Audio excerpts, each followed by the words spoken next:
இதுல நாங்க என்ன மக்களை குடியமர்த்துவதற்கு வேண்டிய நடவடிக்கை எடுப்போம். மக்களுடைய குறைபாடு என்னன்னு கேட்டு அதை நிவர்த்தி செய்வோம். அவர் மகிழ்ச்சியாக வாழ வேண்டும் என்பதுதான் முதல்வருடைய நோக்கம். அவர் என்னப்படி அதை முதல்வருடைய கவனத்திற்கு திருத்தி அமைக்கப்படும் சில விஷயங்கள்.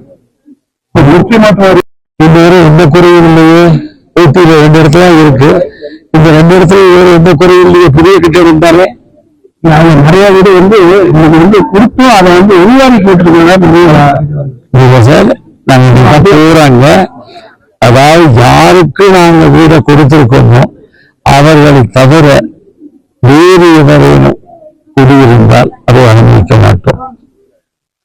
அவர் கரையம் பெற்று இருந்தாலும் கூட அவருக்கு நாங்கள் மனைவி தரமாட்டோம். அடிமனைவி அவர்களுக்கு வேண்டிய வசதிகளை தொடர்ந்து செய்வோம்.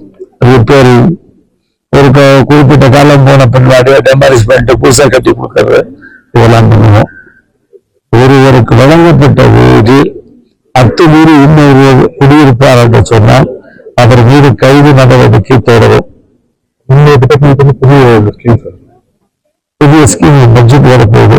முதல்ல அறிவிப்பாரு. அவர் அறிவிப்பதற்கு முன்னாலே நான் அறிவிப்பதை பொறுப்பதில்லை.